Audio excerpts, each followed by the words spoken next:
From the Arts section of the New York Times. Souping is the New Juicing by Rachel Felder.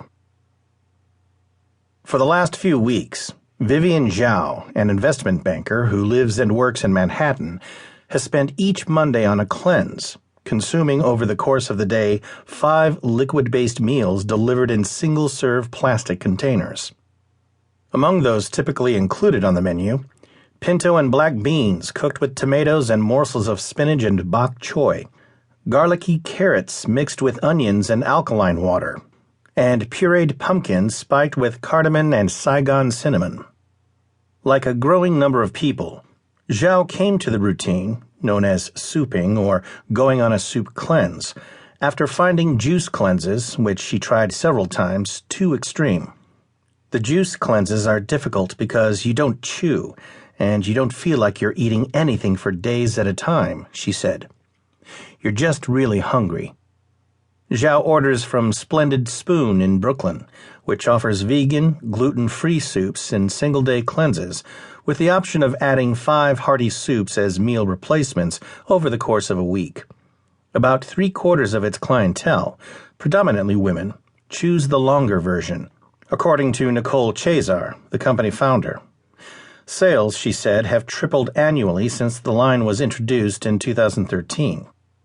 In January, Soupure, a company that opened in Los Angeles in 2014, expanded from local delivery to shipping its cleanses nationally. It also operates a popular outpost in Brentwood Town Center there. In Philadelphia, Real Food Works, a meal delivery service, added a soup cleanse to its menu in late 2013. The appeal of souping, in part, is that it promises an easier detox than a juice cleanse. When you do juice cleanses, your blood sugar can spike really high, said Despina Hyde, a registered dietitian at NYU Langone Medical Center. Soup cleanses are inherently lower in sugar overall because they're using more vegetables and complex carbohydrates versus fruit. They also tend to be higher in fiber, which has so many good benefits. Alina Furman, who founded Soupalina in Los Angeles in 2013, chimed in similarly. The juice cleansing trend started from a good place and evolved into something that's not so healthy, because there's a lot of sugar and not enough nutrients that the body needs. Soupalina offers soup cleanses of different durations, as well as single-serving soups, and business has doubled in the past 12 months, Furman said. The soups are prepared mostly with produce from 2 local farmers markets. The colorfully named offerings include California Dreamin', Lentil Me Entertain You, and The Beat Goes On, a borscht-like crimson concoction. For the most part, the soups that make up these cleanses tend to be quite flavorful, thanks in part to a liberal use of spices like turmeric and cumin. They are often made with seasonally grown ingredients. Packaged without preservatives and delivered chilled, they lack the higher sodium content of, say, a can of chicken noodle from a supermarket. Some are drinkable cold, although eating them warmed up, ideally out of a bowl, with a spoon, arguably underlines the sense that they're a meal.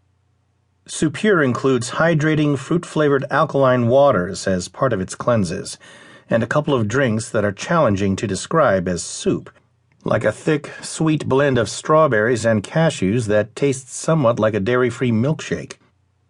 I would say that some of our cold products are cold soup smoothies, said Angela Blattis, a Soupure founder.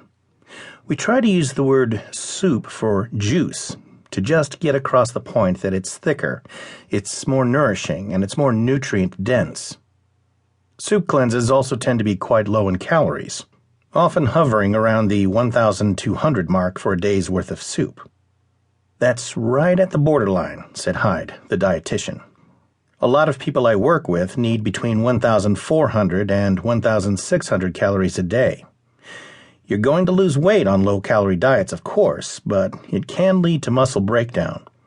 For that reason, she doesn't advise souping for more than 1 full day at a time.